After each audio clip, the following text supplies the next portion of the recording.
Welcome back to Echoes of History. Tonight we follow the slow breath of the desert, the faint shimmer of heat dying into dusk, the weary rhythm of hooves and footsteps approaching a place built for silence and survival. The caravanserai rose from the sand like a mirage made solid. High mud brick walls, their edges softened by centuries of wind. The great wooden doors stood open, heavy and scarred, letting the last light of the sun spill into the courtyard beyond. Inside, the air held the of smoke, sweat, and old spice. The living pulse of the silk rode itself. A caravan had arrived not long before sunset. The camels, unburdened of their loads, stood motionless except for the slow grind of their jaws. The men who led them had faces darkened by days of sun, their robes heavy with dust. They moved with the same careful rhythm as the animals, as if to break the silence too quickly would disturb something ancient resting in the stones. At the center of the courtyard, a brazier burned low. Its smoke curled upward into the blue-gray air, the color of dying light. Around it sat a circle of travelers, Persians, Sogdians, a Turk from the north, two men from the far provinces of China. They spoke little, sharing the quiet companionship of exhaustion. A bowl of dates passed from hand to hand. Somewhere near the gate, a boy drew water from a deep well, the rope groaning with every pull. From one of the small side chambers came the faint smell of bread baking. The dough against the side of a clay oven, her hands sure and patient. The sound of sizzling filled the narrow passage, a small, comforting sound amid the endless hush. Outside the walls, the desert was already turning to shadow. The dunes caught the last light of the sun and reflected it in long ribbons of copper and gold. Then the color faded, leaving only the pale glow of the sky and the first cold breath of night. An old man with a long white beard poured tea into small brass cups. His movements were slow, deliberate, performed with the same grace as a prayer. The steam rose in thin spirals, catching the flicker of the brazier. One by one, the men accepted the tea, cupping it in both hands. The warmth moved through them like memory.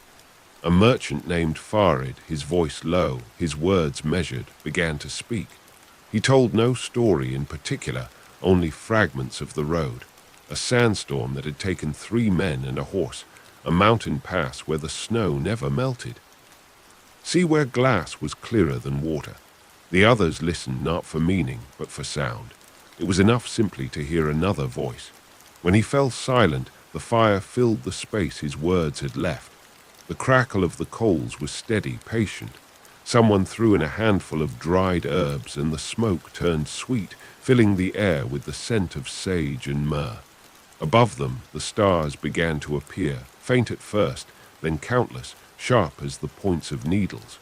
The desert night was absolute. The walls of the caravanserai seemed to float between 2 infinities, the dark sand below, the bright sky above. A guard passed along the parapet, his shadow crossing the courtyard like a slow-moving cloud. From somewhere far away came the low bray of a camel. The sound faded, swallowed by distance. The men drank in silence. The boy by the well sat down beside them, too tired to speak. Someone handed him the last of the bread, still warm from the oven. He ate quiet. The fire, crumbs falling onto his knees. No one said good night. They simply drifted away one by one, each finding a place among the narrow stone chambers that ringed the courtyard. The old man banked the fire, covering the coals with ash. The last light dimmed, leaving only the glow of the stars reflected in the brass cups. Outside, the wind began to move again, slow, cool, endless. It carried with it the sound of the road, the whisper of 1,000 unseen travelers passing somewhere beyond. The horizon, and in the heart of the caravanserai, the night deepened, vast, quiet, and eternal. Before dawn, the desert turned silver. The stars faded one by one, dissolving into the pale horizon, and the air took on that strange stillness that lives only between darkness and light. The courtyard of the caravanserai was hushed. though not asleep. The fires had burned down to red stones. Smoke hung in the air, faint and bitter, twisting lazily toward the open sky. Farid sat by the cold ashes of the brazier, mending a sandal with a needle of bone and a thread of camel sinew. His fingers were quick despite the stiffness of age. He hummed softly, a tune with no words, something that belonged to the road and to no place in particular. Around him, the world was waking slowly, carefully, as if not to disturb the fragile edge of dawn. A young man stepped from one of the small stone chambers, lean, dark-haired, his face marked by dust. He carried a pot. Drawn before sunrise, and the steam rising from it caught the light like silk. He set it beside Farid and crouched down. "For tea," he said simply. Farid nodded. "Good water, deep well, older than the walls." From the stables came the low groan of a camel rising. A few others followed, their voices deep and mournful. The animals shifted, their harnesses clinking. The air filled with the small, familiar noises of departure, ropes being coiled, bundles tied, footsteps unpacked. Corner of the courtyard, a Chinese merchant named Lion tended to his wares. Bolts of silk wrapped in waxed cloth, a chest of jade bracelets, a lacquered box of spices that perfumed the air. He moved with deliberate precision, checking each knot, each strap, as if the night's rest could not be trusted. By the time the first light touched the top of the walls, the caravan was ready. The men gathered by the gate, each lost in his own silence. The boy who had served water the night. Among them now, his eyes wide with the unspoken thrill of motion. This was his first crossing, the journey toward Samarkand. The gatekeeper lifted the great wooden bar. The doors opened with a groan that echoed through the stone. Beyond lay the desert, pale, endless, glittering faintly with frost. The sun had not yet risen, but the horizon glowed faintly, promising warmth that had not yet arrived. Farid looked out and smiled faintly. "The same road," he said. "Always the same." "Same." Lion adjusted the strap of his satchel. "Because we change," he replied. Farid gave a soft laugh. "No, because the sand does." The first camel stepped forward. Its bell jingled softly. The sound carried small but clear into the morning air. The others followed, a slow, undulating procession moving from shadow into light. Dust lifted around their feet, glowing gold in the low sun. Eagles circled high above, silent shapes against the brightening sky. The wind came, warm and dry, carrying the faint scent of sage and distance.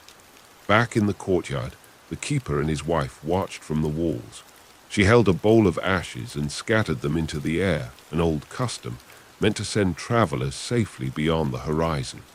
The ashes drifted down like gray snow, disappearing as they touched the sand. The caravan moved until it was no longer a line of men and beasts, but a single shimmer on the surface of the desert, a mirage of color, movement, and into the silence that always followed.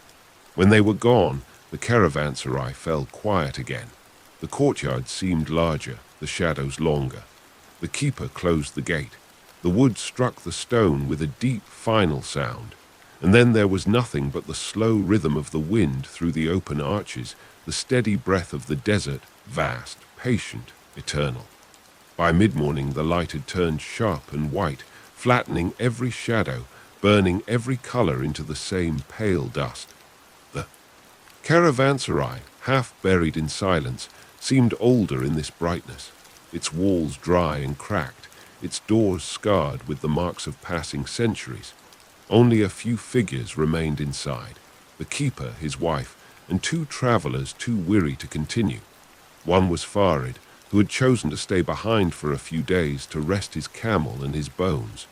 The other was a younger man from Bactria, called Dario, whose pack animal had gone lame the night before. The road tolerated me. Farid sat in the shade of the northern wall, sharpening his knife on a small whetstone. The sound was steady, whispering. Dario lay nearby, half asleep, his head resting on a folded cloth. Above them, the sky was mercilessly blue, so deep and empty that it made the world below feel small and temporary. In the far corner of the courtyard, the keeper's wife poured grain into a shallow trough for the camels that remained. The animals ate slowly, their movements measured and ancient. Eat. Piece of the desert given flesh. A pot of tea simmered over a small fire, the scent of cardamom and dust rising together in the heat. Too hot for travel, Farid said without looking up. Dario murmured something indistinct, a sound of agreement. His eyes remained closed. Farid smiled faintly. The young think the road is all movement. They forget the stillness between steps. The silence stretched again, long enough for the air itself to seem alive. The hum of flies, the distant the soft crunch of sand settling. Somewhere outside the walls, a gust of wind swept across the dunes, rattling the wooden shutters. When the tea was ready, the woman brought it to them without a word. The cups were small and chipped, the liquid dark and fragrant. They drank slowly, feeling the warmth pass through them like light through thin cloth. "Where will you go when your camel mends?" Farid asked. "East," Dario said. "To Dunhuang. They say the monks there paint the caves with stories of gods and kings," Farid nodded. "I have seen them. The colors outlast the men who made them. That's the only kind of victory we're allowed." The wind rose again, scattering a veil of dust across the courtyard. The sunlight flickered as if the air itself were trembling. From the shadows near the stable came the steady sound of a man working, the keeper mending a broken door with a wooden mallet. Each strike echoed flatly, the rhythm calm and sure. By afternoon, the world had gone quiet again. Heat pressed down until even the insects gave up their movement. Farid sat motionless, his eyes half closed, the knife forgotten in his hand. He thought of the years behind him, of markets and mountains, of rivers crossed and faces lost. The road was not a thing to be finished, only followed until one day it ended without warning. When the sun began its slow descent, the light turned honey-colored. The walls of the caravanserai glowed faintly, and the first long shadows stretched across. Courtyard, the air cooled just enough for breath to feel easy again. Dario stirred, blinking against the brightness. "It's beautiful," he said quietly. Farid followed his gaze. The sky had begun to shift toward amber, the horizon hazed in red. "Every sunset here is the same," he said, "and none of them ever are." A bell rang once, soft, low, from the neck of a camel turning in its tether. The sound carried long and lonely out into the open desert. The two men sat without speech. Folded itself inward, slow and deliberate, until the first stars appeared above the walls. The keeper lit a torch by the gate, its flame bending in the wind. The smell of wood smoke drifted through the air, faint and clean. And when darkness came, it came gently, settling over stone and sand and bone alike. The desert breathed out. The silence deepened. The caravanserai waited once more, unchanged, unhurried, certain that tomorrow would bring more travelers, more dust, more lives passed. Beneath its quiet, watchful walls, the night came heavy and windless, the kind of stillness that seemed to press against the skin, where every sound, the crackle of cooling stone, the shuffle of a camel's foot, carried far across the sand. Inside the caravanserai, only one fire remained lit. It burned low in the center of the courtyard, its light soft and amber, licking faintly against the clay walls. Farid sat alone beside it, his shadow bending long behind him. The young man dark. Nearby, his head resting on a saddlebag, his breath slow and even. The keeper had long since retreated to his quarters, and the gate stood closed, the desert sealed away for the night. Farid stared into the fire until his eyes stung. The flames were small but alive, their rhythm the same as the pulse of his heart. He reached out and stirred the embers with a stick. Sparks rose into the dark and vanished before they reached the stars. He murmured a prayer, not to gods, not even to love. The road itself, the road that had carried him, that had taken others, that would one day forget his name as it had forgotten every name before. In the quiet, a sound drifted through the still air, a low hum, like distant singing. At first he thought it a trick of the wind, but it grew clearer, a woman's voice, low, slow, unhurried. It came from one of the rooms near the far wall, a lullaby, maybe, or a prayer. The words were Old Persian, the kind used only in songs, their meaning softened. Centuries. He closed his eyes and let it wash over him. The melody wound through the courtyard, soft as smoke, curling through the arches and over the sleeping animals. It carried memory of water poured from a brass pot, of light falling through a tent flap, of a child's laughter that the desert had long since swallowed. When the song faded, silence followed, deeper, somehow more complete. The stars were clear and sharp now, the kind of stars that could only be seen in places where nothing else lived. The Milky Way stretched like a pale river above the walls, endless, indifferent. Farid rose and walked to the gate. The wooden surface was cool under his palm. Through the cracks between the planks, he could see the dunes glowing faintly in starlight. The desert seemed to breathe slow, immense, patient. Somewhere far beyond sight, another caravan was moving, its torches small as fireflies. He thought of the boy Dario, sleeping behind him. Tomorrow the young man would go on. Toward the painted caves, toward the edge of the known world. Farid would stay one more day, maybe two, then turn west. That was the way of the road, the endless crossing of paths that met only for a breath of time, then parted again forever. When he returned to the fire, it had burned lower. He crouched and fed it a handful of dry twigs. The light returned, small but steady. Dario stirred in his sleep and murmured something unintelligible. A camel snorted softly from the shadows. Turned without sound, Farid looked up once more at the sky. There was comfort in its vastness, in its refusal to care. The same stars had watched over every traveler who had ever crossed this place, soldiers, traders, thieves, pilgrims. All had come seeking passage, all had left behind nothing but a little dust, a little memory. He felt the cool wind move at last, brushing against his cheek like a familiar hand. He smiled, a tired, private smile, and whispered to the fire. Then he banked the coals with sand, lay down beside them, and closed his eyes. The desert sang its quiet song again, the low hum of distance and time. And by the time the moon rose above the eastern dunes, the caravanserai slept, walls, men, and beasts alike, held in the vast, unblinking stillness of the road. Dawn crept in quietly, almost shy, turning the edges of the world from black to blue to pale gold. The desert was still cool, the sand crusted faintly with the night's dew. Smelled faintly of smoke and salt and the iron tang of dry stone. Farid woke slowly, his body heavy but rested. The fire beside him had died to grey ash. He sat up, brushing the dust from his robe, and watched the horizon brighten. The light spread like water, filling the hollows of the dunes, softening every shadow until the world seemed made of nothing but light and silence. A bird called from the roof, a single clear note, quick and small. It was the first sound of life in the... Moments later came the soft shuffle of steps, the keeper's wife, carrying a wooden tray of bread baked before sunrise. She moved with the slow rhythm of someone who had done the same thing every day for decades. Her face was hidden beneath her veil, but her eyes were calm, bright in the early light. Farid accepted a piece of bread with a nod.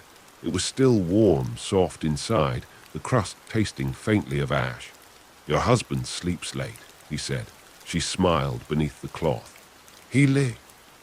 Travelers in his dreams. It keeps him busy enough." Dario appeared next, rubbing sleep from his eyes. He looked younger in the morning light, the lines of fatigue from the road softened. "The world feels different," he said quietly. Farid glanced toward the horizon. "It always does when the sun returns. That's why we keep walking, to see what it looks like the next morning." They ate in silence, the bread vanishing quickly. When the last crumbs were gone, Dario stood, stretching. "Fit again. The keeper says I can take her out after sunrise." Farid nodded. Then you'll make good time. The road's kind when it's new. Dario hesitated. You won't come with me? No, my feet turn west. He smiled faintly. We all follow different winds. For a while they simply stood together in the courtyard, neither speaking. The sun lifted higher, burning away the last of the mist. Its warmth fell across the clay walls, waking the color in them, a deep, soft red. Sand. The keeper came out then, yawning, his hair silver in the light. He greeted them both with a nod and opened the heavy gate. The sound echoed across the courtyard, a long, low creak that seemed older than any voice. Beyond it, the desert shone vast, brilliant, indifferent. Dario led his camel forward. The beast groaned softly but obeyed, its feet sinking deep into the first stretch of open sand. The boy stopped once just beyond the gate and turned back. You'll be... Farid shook his head. You won't return. No one does. The road only goes forward. Dario smiled, half uncertain, then lifted a hand in farewell. His figure grew smaller with every step, first a man, then a shadow, then a shimmer in the glare. Soon only the bell on his camel could be heard, fading into the distance until even that was gone. Farid stood a long time after, the wind brushing against his robe. He listened, not for sound, but for the absence of it, the vast quiet. The road took someone away. Behind him, the caravanserai returned to stillness. A dog barked once, then lay back down in the shade. The woman carried away the empty tray. The keeper shut the gate again.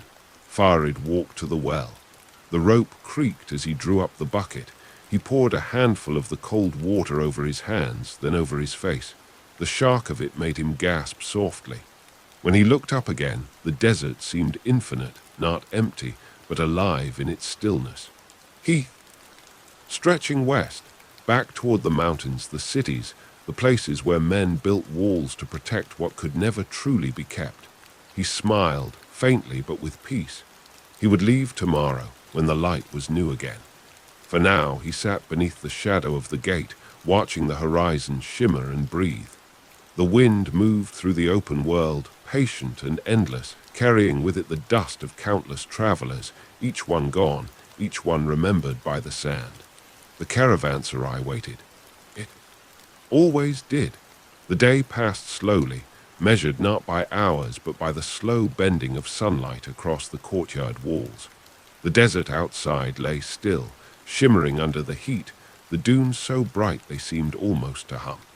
Inside the caravanserai, shade was a kind of mercy, narrow ribbons of coolness beneath the arches, small pools of relief where the wind could not reach. Farid spent the morning repairing a saddle. He worked quietly, his movements deliberate, every stitch. The smell of leather and oil mingled with the faint sweetness of tea steeping nearby. From time to time, he paused to drink and watch the air tremble above the distant dunes. There was no movement out there, no dust, no sound. The road had gone empty again. The keeper joined him for a while, carrying a bundle of rope over his shoulder. He lowered himself to the ground with a groan. The young one made good time, he said. Farid nodded. He'll learn what kind of silence the desert Keeper smiled faintly. And you, what silence do you keep? The kind that doesn't end. They worked without further talk. The keeper's knife rasped against the rope, the air filled with the dry, fibrous scent of hemp. Flies circled lazily in the heat, their droning blending with the faint creak of wood. By midday, the air became too heavy for labor. The sun poured down like molten glass. Even the camels lay motionless in their shade, eyelids half closed, mouths opening and closing with the slow rhythm of breath. The world seemed to shrink to the space within those walls, one square of light, one patch of sand, one man's heartbeat. Farid retreated to the cool of the inner corridor. The stones there still held the night's chill. He sat against the wall, feeling the roughness of it through his robe, and let the silence settle around him. Somewhere beyond the courtyard, the keeper's wife was grinding herbs, the sound soft and circular. It was a human sound, small, tender almost. Fragile against the vastness outside, sleep came without warning. In his dreams, Farid saw the road endless, bright, lined with the ghosts of travelers. They did not speak or look at him. They only moved forward, slow and certain, their shadows long across the sand. When he woke, the light had changed again, turning gold, and the air carried the first cool breath of evening. The keeper was feeding the camels when Farid joined him. Together they carried water from the well, filling the troughs, their movements quiet and practiced. The animals drank deeply, the sound of their throats soft but steady. Above them, the sky began to lose its color, fading from gold to rose to violet. When the work was done, they built a fire in the courtyard. The first spark caught easily, the wood burned clean and slow. The smell of smoke mixed with the faint spice of whatever the keeper's wife was cooking, lentils, perhaps, and onions. As the night grew, the world beyond the walls disappeared. Entirely, only the stars remained, sharp, countless, unmoving. Farid sat beside the fire, his back straight, his hands folded over his knees. The keeper joined him with 2 cups of tea, their surfaces rippling with reflected light. "She says the road calls you," the keeper murmured. Farid's lips curved faintly. "She's right. It always does. The trouble is knowing when to listen." "You'll go tomorrow, then?" "Yes, the wind's shifting west." They sat without words for a long time, watching. Coals pulse in the dark. The fire made a low sound, the sound of something breathing. Later, after the meal, the keeper's wife joined them, her hands still dusted with flour. She sat opposite Farid, her face hidden beneath her shawl. "You've walked farther than most," she said softly. "Do you ever find what you're looking for?" He shook his head. "The road doesn't give answers, only direction." "Then why follow it?" "Because stopping feels like forgetting." She nodded, understanding without agreement. The desert wind brushed through the open gate, carrying the scent of cold sand and stars. The fire swayed slightly in its breath. When at last they rose, the night was full. The stars had grown brighter. The Milky Way stretched like white dust above the world. Farid stood by the gate for a long while before sleeping, his hand resting on the wood, his eyes fixed on the horizon. Somewhere beyond that darkness were the cities of his memory, Samarkand, Merv, Nishapur, names that had once meant something, now faded like the ink of old letters. He turned back at last, the firelight glinting on his beard, and whispered almost to himself, "Tomorrow I follow." The wind moved once more through the arches, carrying the faint echo of bells, distant, uncertain, but real. And the caravanserai, ancient and silent, held its breath as it had for centuries, waiting for the next traveler to come or to leave, or simply to rest a while beneath the endless, indifferent sky. Sun rose, the desert was a field of shadow. The cold was thin and sharp, the sand underfoot held the memory of night. The air had no scent yet, not of spice, not of heat, only the clean stillness of a world between darkness and day. Farid rose quietly. He gathered his few belongings, the knife, the leather bag, the strip of cloth that had been his pillow, and tied them together with a length of cord. His movements were unhurried, shaped by habit, guided by rhythm. Beside the dying, the hearth, the keeper's wife stirred the ashes and placed a clay cup in his hand without a word. It was tea, thin and warm, flavored faintly with mint and sand. He drank it slowly, each swallow grounding him in the small, necessary rituals of departure. The keeper appeared from the shadows soon after, wrapping a wool cloak around his shoulders. He nodded once, neither smile nor frown. "The wind's good," he said. "I can feel it," Farid replied. They walked together to the gate. The cam stirred at their passing, the low sound of their breathing deep and ancient. Beyond the walls, the horizon was beginning to change color, faint gold bleeding into the pale gray of dawn. The gate opened with a long, reluctant sigh. Dust lifted from its hinges, catching what little light there was. Outside lay the desert, still asleep but waiting. The first ripple of wind brushed across the dunes, gentle, promising. Farid turned back once. The keeper and his wife stood framed in the gate. faces soft in the grey light. Smoke from the morning fire rose behind them, twisting upward before dissolving. "May your road be kind," she said. "It never is," Farid answered, "but it always remembers me." He stepped into the sand. The sound beneath his boots was soft, like breathing. Behind him, the gate closed with its familiar, hollow echo. The desert opened around him, vast, empty, endless. Yet it was not silence that filled it, but a kind of steady pulse, the wisp, cry of a bird, the faint shifting of sand under unseen hooves. Farid followed the faint line of the old road, a mere impression now, half erased by years of storms. As the sun rose, the color of the world changed. The dunes caught fire, gold at their crests, copper in their shadows. The air warmed, carrying the faint scent of salt and stone. He walked without pause, his staff marking the rhythm of his steps. The light moved across his face, carving new lines into the once time. There, by midday, the heat had returned, fierce, immense, alive. The horizon shimmered. He stopped to rest beneath a small rock outcrop, the only shade for miles. He drank sparingly from his water skin and watched the mirage shimmer like liquid glass in the distance. He had walked this stretch before, long ago. He remembered the way the light curved around the dunes, the feel of the air before a storm.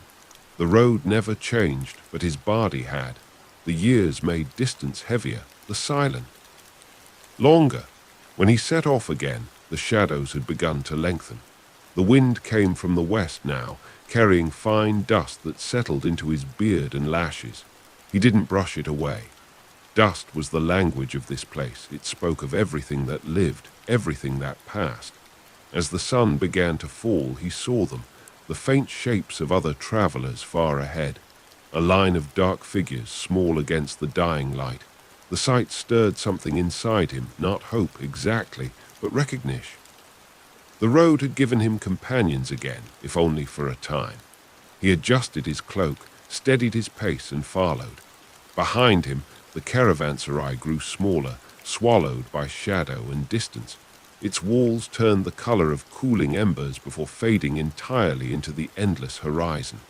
The road stretched on before him, straight and unbroken, cutting through the heart of the desert like a scar. The wind rose once more, carrying the scent of faraway rain, of spice, of memory. And clear, vast, filled with stars, Farid kept walking. The sound of his footsteps merged with the breath of the world, two rhythms becoming one. The road did not end. It never did. It only widened, becoming everything, until man and desert were the same. The desert night opened above him, immense and without weight. The stars burned so clearly that they seemed to ring faintly, a vast quiet music suspended in the thin air. Farid walked until the last of the warmth drained from the sand. Misted in the cold, the rhythm of his steps had slowed into the steady patience of endurance. He found a rise of stone before midnight, the broken remnants of an old watchtower, half buried by centuries of wind. The road curved near it, faint as a scar. He settled against the stones, unwrapped his cloak, and lit a small fire of thorn and driftwood. The flames licked low and blue, almost soundless. From here the dunes stretched in every direction, endless, shifting with the quiet sigh. The world was reduced to the circle of light around the fire and the ring of cold beyond it. He could feel the immensity of distance pressing close, not hostile, only vast, indifferent. He ate a handful of dates, drank sparingly from his skin, and stared into the fire until its color turned the inside of his eyelids red. There was no loneliness here, only the awareness of how small a man was when stripped of noise, of roofs, of other eyes. The road didn't care who walked it. That was kindness. He slept in short bursts, waking to the whisper of sand against his face. Each time he opened his eyes, the stars had shifted slow, deliberate motion, the desert's own clock. Once he thought he saw movement at the horizon, but it was only the trembling of the air. When dawn finally came, it came without sound. The light rose from beneath the earth rather than from above, a pale bloom spreading through the dunes. The fire was dead, its ashes fine and grey. Farid brushed them. Wind scattering the last warmth of the night. He stood and stretched. His joints protested, the slow complaint of age meeting cold. The wind had shifted eastward again, bringing with it a scent he hadn't smelled in years, water. It was faint, distant, but real. Somewhere beyond the dunes lay a wadi, perhaps even a well. He began to walk toward it. The sand was firm underfoot in the morning chill, each step leaving a print that filled almost immediately behind him. The sun rose. The world to gold, then white, then to that unbearable brightness that erased everything but the road itself. By midday he saw them, 3 camels and 2 riders far off, moving south along the old route. Their silhouettes shimmered like mirages, dissolving and reforming with every gust. He watched for a while, gauging their direction, and then turned to intercept them. It took most of the afternoon before their figures grew solid again, dust rising faintly from their path. When they met, there were no greetings at first, only nods, small acknowledgments between those who knew the desert had no use for speech. The younger of the 2 riders, a woman with her face half covered in blue cloth, offered him a skin of water. Her eyes were dark, calm. "You've come far," she said, "far enough to know it never ends." She smiled beneath the cloth. "Then you know how to keep walking." They camped together that night beside a shallow depression where a few thorn bushes grew. The woman companion, a man from the western hills, judging by his accent, built a fire while Farid laid out his cloak. They shared their food without ceremony, dried figs, flatbread, a small pot of tea sweetened with honey. Under the starlight, their faces looked carved from the same dust. The woman told him they were traders bound for the oasis at Al-Karim, 5 days north. She spoke of the wells there, the palms heavy with fruit, the markets that came alive once every full moon. Farid, way a man listens to stories he has already lived once. When she finished, she looked at him across the fire. "And you?" he shrugged. "West. What waits there?" He considered this for a long time. The wind shifted, stirring the ashes between them. "Everything I left behind, and nothing I need." They did not speak after that. The fire burned low. The camels lay down, folding their legs beneath them with that slow, deliberate grace that belonged to desert creatures. When Farid finally slept, dreamed of the caravanserai, its walls glowing in the dawn, the sound of the gate closing behind him, the faint laughter of the keeper's wife drifting through the morning air. He saw Dario, small and bright against the horizon, walking east into the light. He woke before sunrise. The other travelers were already preparing to leave. The woman offered him a place in their caravan, but he declined. "My road's not yours," he said. She nodded, fastening her veil. "Then may the sand remember." "Steps kindly." They parted without farewell. The desert took them in opposite directions, erasing their tracks before the wind had time to notice. By noon, Farid was alone again, a small figure moving through the shimmer of heat, one pulse among the many that had crossed this silence before him. The road stretched on, unbroken, eternal, leading everywhere and nowhere at once. And beneath the blazing sky he walked, steady, patient, unhurried, the desert breathing around him, vast and as it had been long before any man had named it. By the second evening, the horizon had lost its edge. The sun sank behind a haze of dust so fine it seemed to melt the air itself, turning the world into a single glowing color, neither gold nor red, but something between the two, like the inside of a flame. The wind had calmed to a whisper. The dunes stood still, their lines sharp and pure, as if carved into permanence by silence. Farid walked until the light failed. The heat clung to the earth, seeping through his boots. His cloak, once grey, was now the color of sand.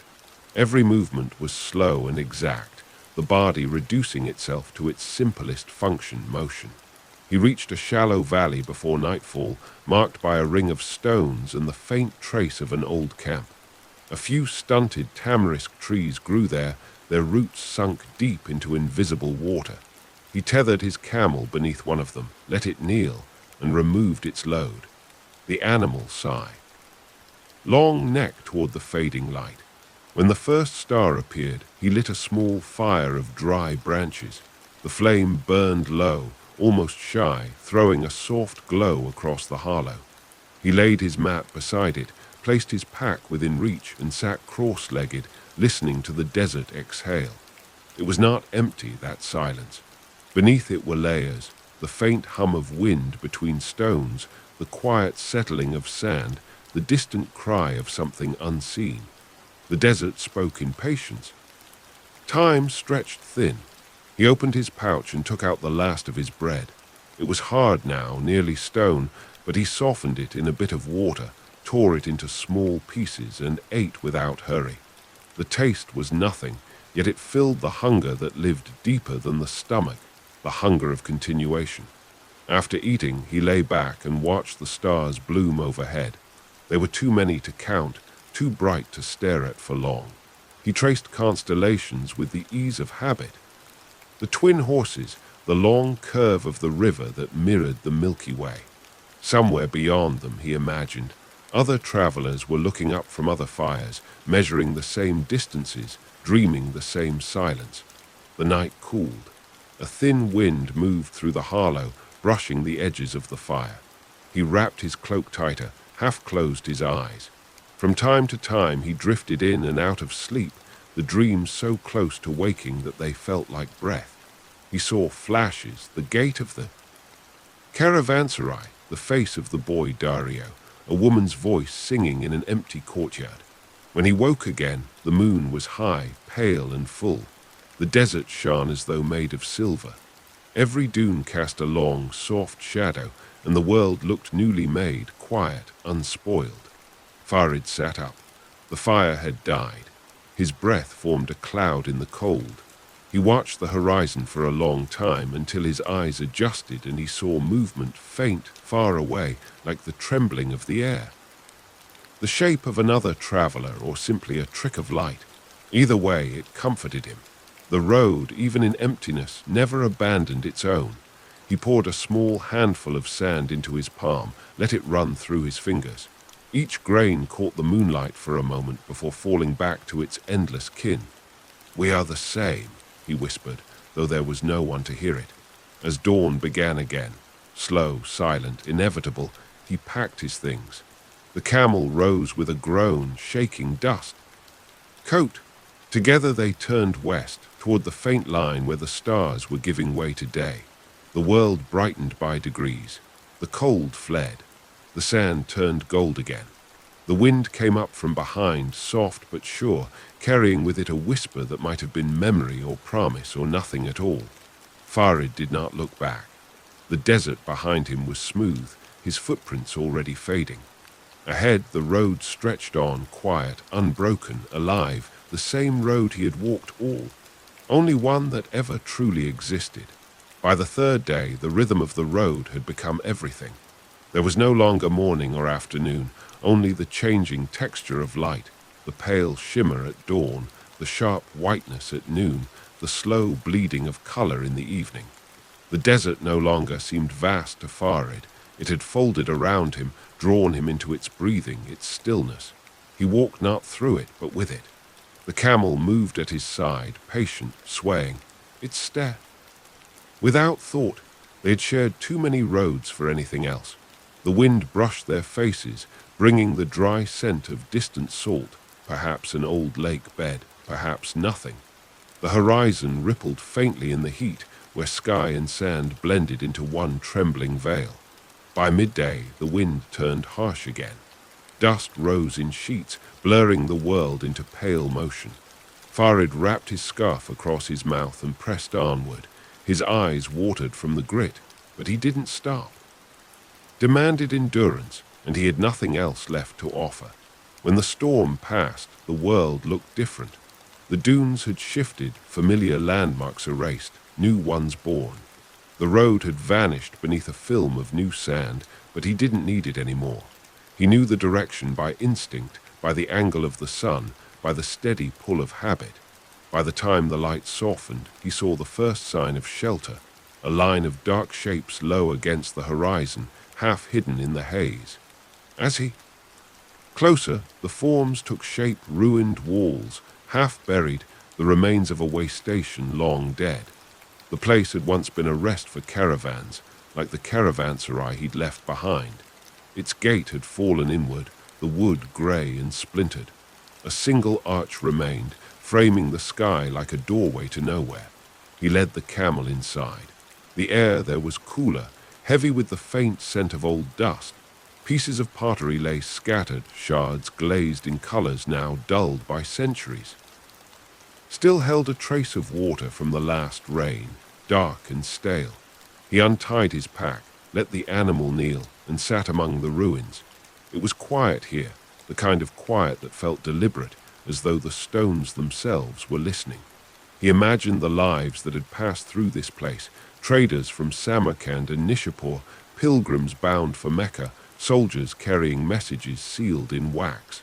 Fires had burned here once. Voices had filled this air. Children had played among the An. Road had been alive then, not this skeleton of silence. Farid touched the wall beside him. The mud brick was cool, almost damp.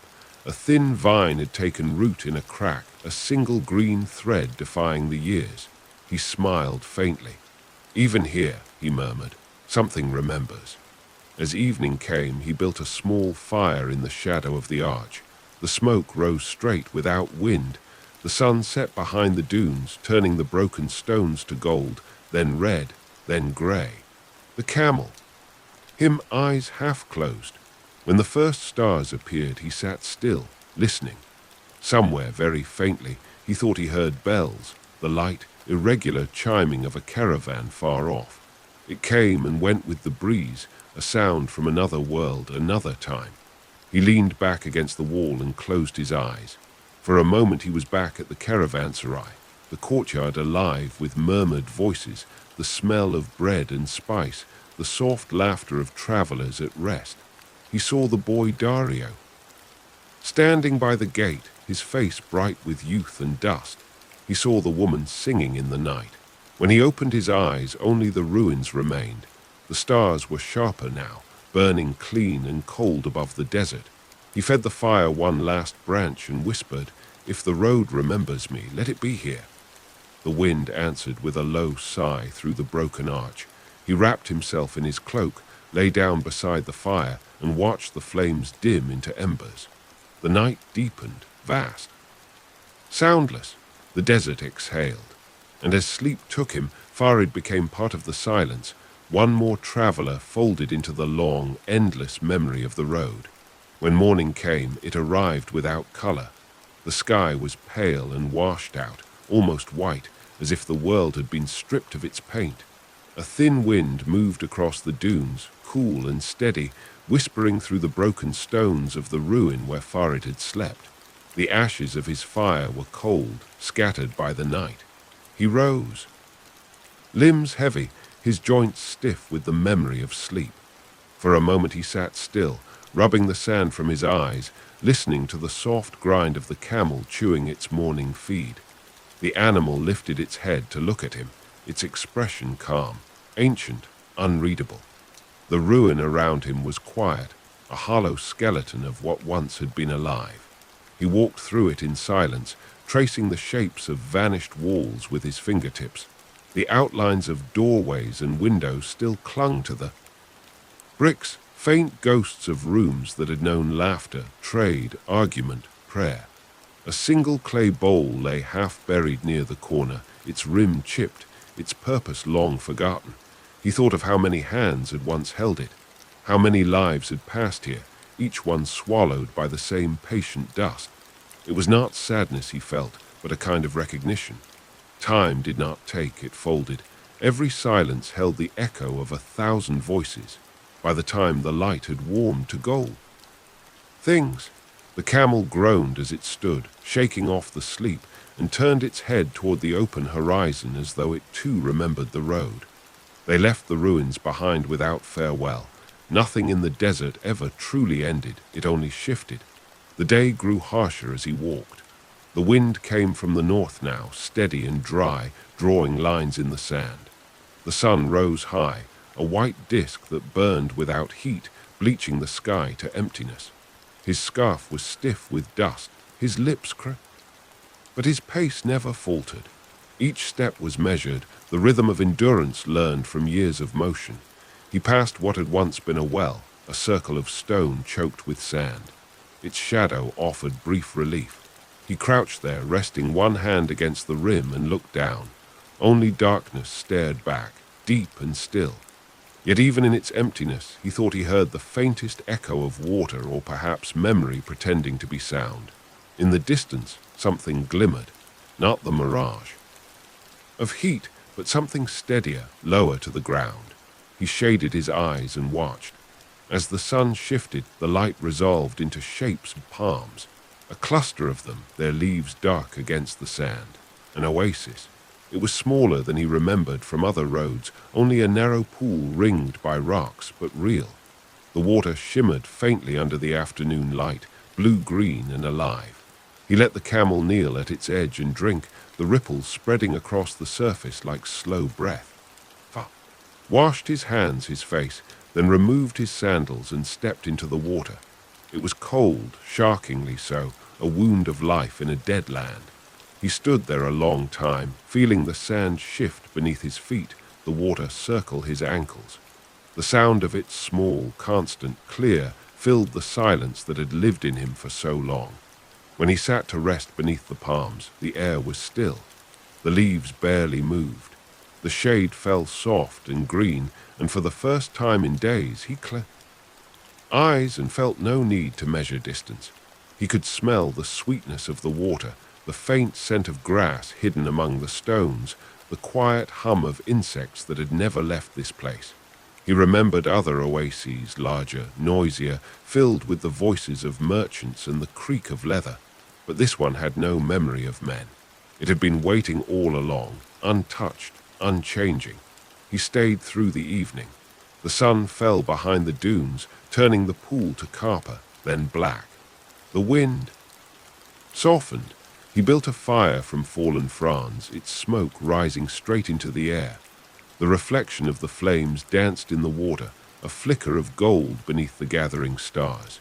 He ate little that night, a handful of rice boiled in his travel pot, a sip of tea. When he was done, he watched the sky open above him, infinite and silent. The stars here were closer, sharper, as if the world had drawn back its veil. He spoke softly to the darkness, not in prayer, but in gratitude. "Road," he said, "and for the places it forgets."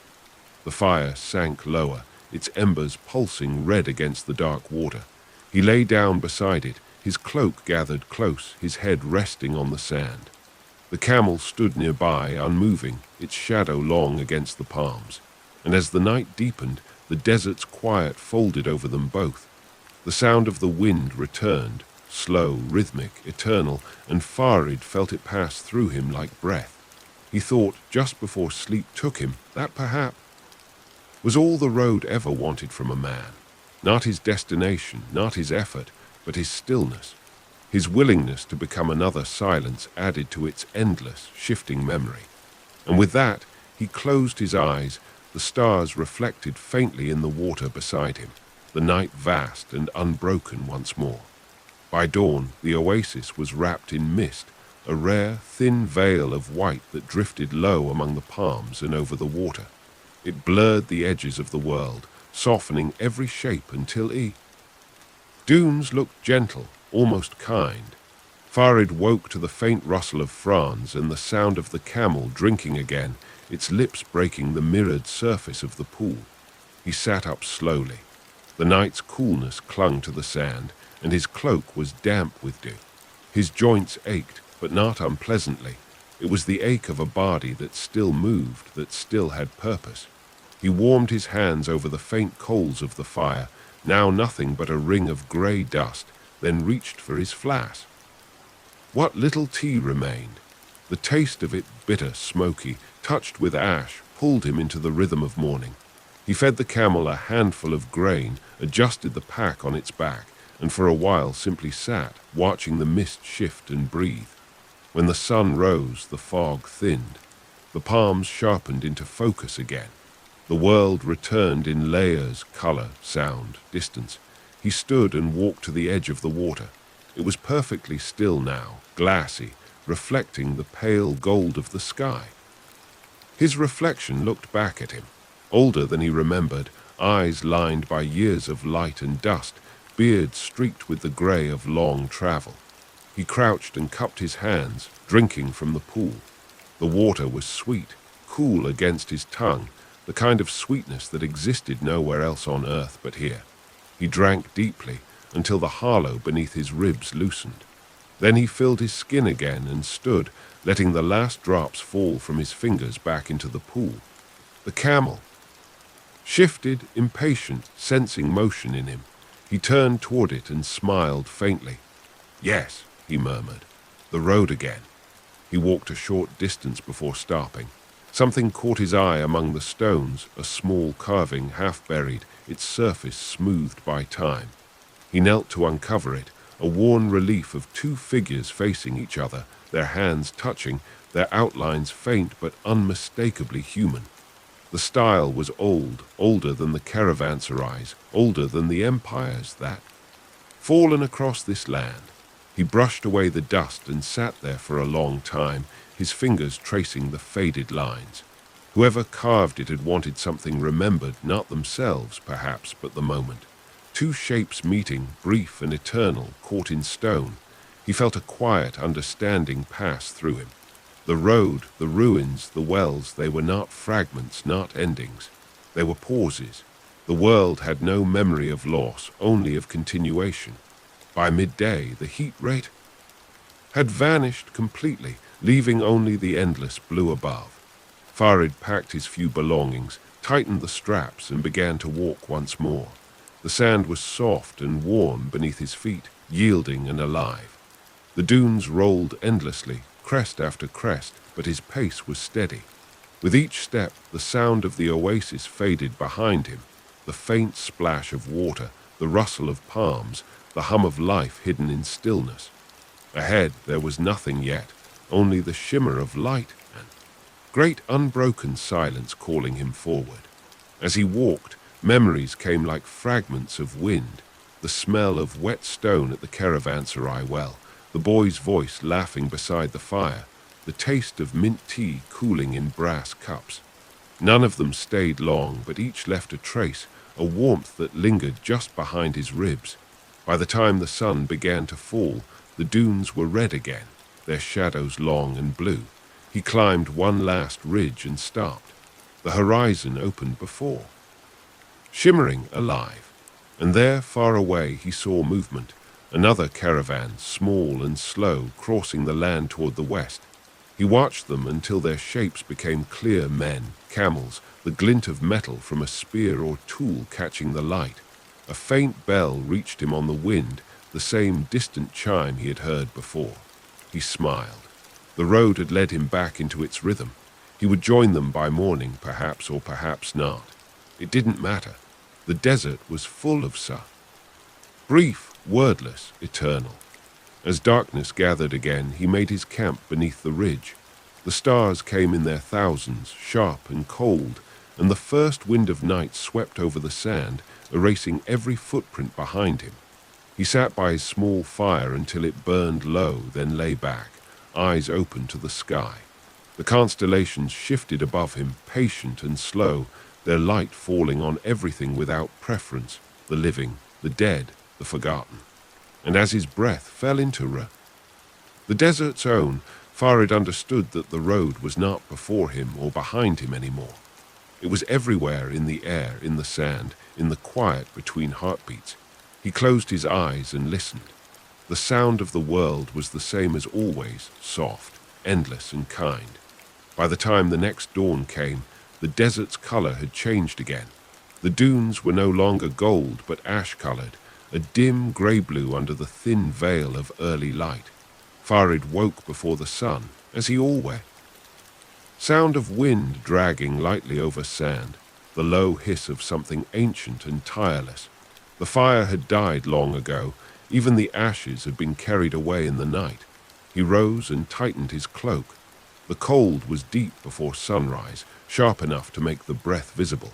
The camel shifted, kneeling in the stillness, its eyes half open. Farid placed his hand on its neck, feeling the slow warmth of its pulse beneath the skin. The caravan he had seen the previous evening was gone. There. No sound, no trace, not even a mark in the sand. It was as if it had been a vision summoned by distance and exhaustion. He felt no disappointment, only the faint, familiar understanding that in the desert, everything passes through you rather than around you. He walked for hours before the sun broke the horizon. Its first light fell flat across the land, pale and white, the dunes suddenly alive again, throwing long shadows that reached toward infinity. The world warmed slowly. Deeper into the sand, and his pace slowed, but he did not stop. By midday he found what at first looked like a line of rocks. As he came closer, the shape grew clearer, another ruin, smaller than the last. It was a shrine, or what remained of one, a single wall still standing, etched with faint markings, a hollow where an offering bowl might have stood. He stopped there, not to pray but to rest. The stones were cool to the touch. He sat against them and let his gaze wander across. Plain. From here the world was nothing but color and distance, no movement, no horizon, just the slow pulse of heat and light. He took a piece of cloth from his pack and unwrapped what little remained of his provisions. Bread, hard and thin, a few dates, a skin of water that sloshed low. He ate without thought, the motions automatic, the taste barely felt. Hunger had become less of a feeling and more of a rhythm, a mark of time passing through him. When he had finished, he leaned back, his head against the wall. The markings above him caught his eye, symbols worn nearly to dust, but still there, carved deep into the stone. A spiral, a line, a pair of circles intersecting. The language was older than memory. He traced them with his fingers. The grooves were shallow, but he could feel the intention still inside them, the quiet certainty of hands that had believed in permanence. He smiled faintly. The desert had outlived even that belief. A breeze rose in the afternoon, carrying with it a dry whisper of dust. It moved through the cracks of the shrine, curling over the stone like breath. He closed his eyes and listened to it, hearing within it the faint illusion of words. He could almost imagine the murmurs of travelers stopping here centuries ago, tired, grateful, alive for a moment before continuing on. The light began to fade again. The day thinned into its long, golden twilight. Farid lit no fire that night. Instead, he sat and watched the desert. The way the heat softened, the way the sand turned from gold to rose to gray, the way silence settled like a blanket.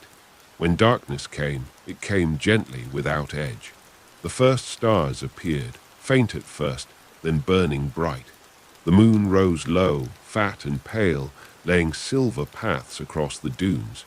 Farid sat there until the air grew cold again. He thought of the caravanserai, of the keeper's quiet laughter, of Dario's first steps into the horizon. He thought of the woman's saw, echoing faintly somewhere in the chambers of his memory.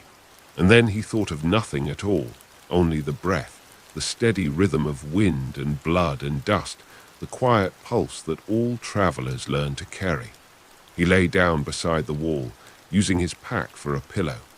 The stars stretched infinite above him, their light older than the road, older than any hand that had ever built a wall or drawn a map. As he closed his eyes, he felt the sand shifting lightly beneath him, moving as it always. Not to bury, but to keep, to fold everything, stones, steps, breath, into its vast remembering. The desert was never empty. It was full of everything that had ever passed through it. And that night, Farid's breathing became one more note in its endless song. When the dawn returned, it did so without ceremony.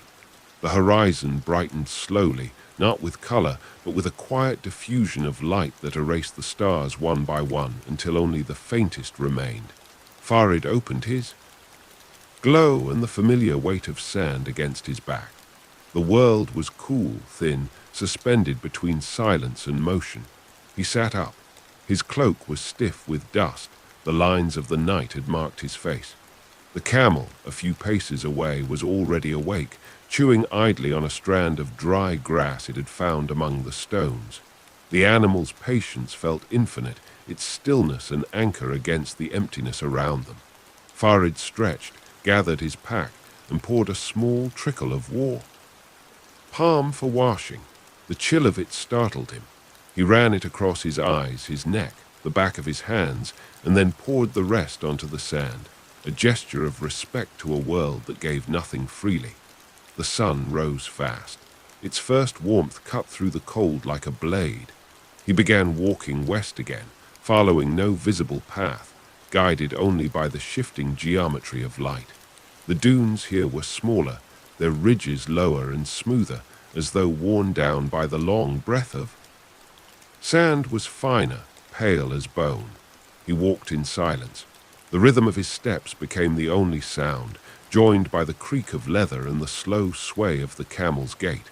Every so often he stopped to drink, each swallow deliberate, the water measured by instinct more than reason. By midday, the air had thickened with heat. The wind had died completely. The world shimmered as though it were breathing, the line between earth and sky invisible, lost in the haze. Farid stopped at the crest of her and shaded his eyes. Something dark broke the smooth line of the horizon, a shadow, perhaps, or the outline of rock. He adjusted his scarf and went toward it. The walk took longer than it appeared. The distance between sight and reality was a deceit the desert knew well. When he finally reached it, the shape resolved into a cluster of stones, natural at first glance, but arranged too deliberately to be chance. It was a grave, simple, unmarked, its mound barely visible above the sand. Stones around it had been placed carefully, their corners rounded by time. He stood for a long moment without moving. There was nothing to say. The desert kept its own names. Whoever rested here had long since joined the silence beneath his feet, their journey folded into the same road he now walked. He knelt, pressed his palm to the sand, and bowed his head not in mourning but in kinship. A small sound broke the stillness, the faint ring of metal. He turned his head and saw it half. Beside the stones, a bronze clasp, green with age. He brushed the sand from it. The surface bore a symbol, two interlocking circles, the same pattern he had seen carved into the wall of the shrine the day before. He turned it in his hand, feeling its weight. The design was simple, but it stirred something wordless in him, a sense of repetition, of cycles folding into one another. The road did not move forward, he thought. It turned upon itself, infinite and patient. He tied the pack and rose. The wind came up then, sudden, dry, carrying with it a curtain of dust that shimmered in the light. The sand began to shift, slow but deliberate, sliding down the mound, covering the stones once more. In moments, the grave was gone, swallowed into the landscape as though it had never been.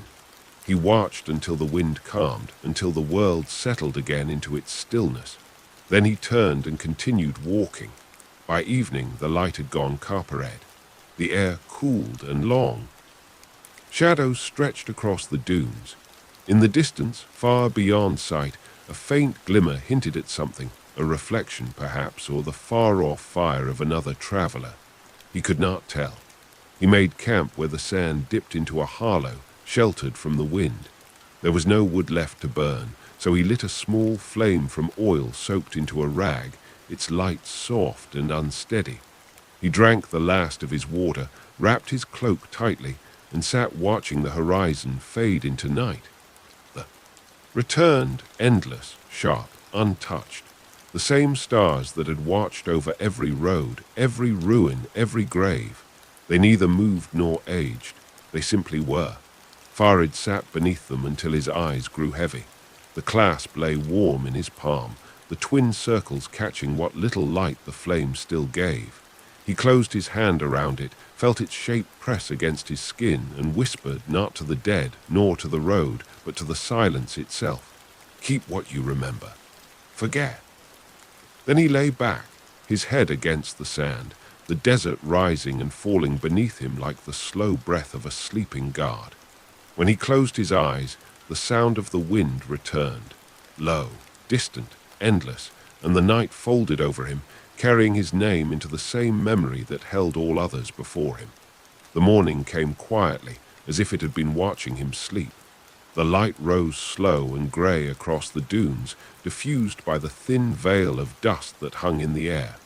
The wind again moving east, soft and constant, brushing the sand into new shapes that erased all trace of the night before. Farid stirred, opened his eyes, and for a moment could not tell where he was. The desert stretched in every direction, featureless, empty, endless. The hollow where he had slept was gone, filled and smoothed by the wind, and his footprints had vanished entirely. He sat up, listening. The air was cold enough to sting the lungs, yet utterly still. His camel stood nearby, patient and silent, its shadow faint and blue in the dawn. He reached out, touching its neck, grounding himself in the living warmth beneath his hand. The clasp still lay in his palm where he had fallen asleep holding it. He turned it over in the new light, the twin circles faint but unbroken, edges green with age. He ran his thumb across them, feeling the faint groove where another hand long ago had done the same. It was not decoration, he thought. It was memory made metal. Pack tightened the straps and began walking once more. His steps made no sound. The sand yielded beneath him like breath. The road, invisible, intangible, drew him onward as if it remembered for him where to go. By midday the sun had grown high and white. The air shimmered. His shadow shrank to a pool at his feet. He walked until he could no longer tell one dune from the next, until the sky and the sand became a single vast brightness. Time thinned. Motion became its own. Ahead, the faintest trace of something appeared, a line dark against the horizon.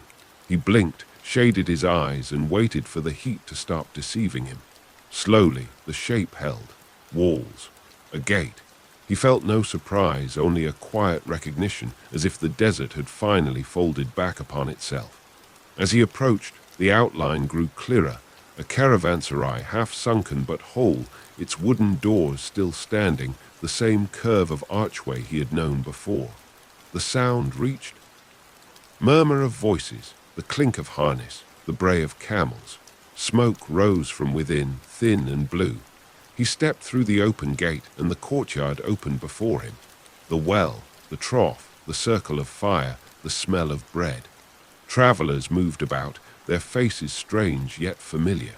Among them he saw a boy drawing water, a woman turning dough against the wall of an oven, a man sharpening a knife by the hearth. The air shimmered with light and memory, and the years between seemed to dissolve. A figure stood by the brazier, an old man with a white beard, eyes clear and kind. He poured tea from a brass pot into small cups and looked up as Farid approached. "Rest a while," the man said. His voice was soft, steady. "The road is long." Farid took the cup. The warmth of it spread through his hands, the steam rising like the breath of all the fires that had ever burned here. He sat down beside the brazier, the same place, the same circle of stone, and listened to the rhythm of the world. No one spoke again. The light faded. The stars began to appear above the walls. The air grew cool, then still. Farid placed the clasp on the ground beside him. The twin circles caught the last light of the fire and glowed faintly, like the memory of a road that had never truly ended. When the flames sank low, he leaned back, closed his eyes, and breathed in the scent of dust and tea and smoke. His heartbeat slowed, steady, calm. The caravanserai slept. The desert. The wind moved gently through the gate, and in that endless silence, where all roads met, where every step returned to its beginning, Farid's journey became part of the desert's memory, one ripple more in its unbroken sea of time.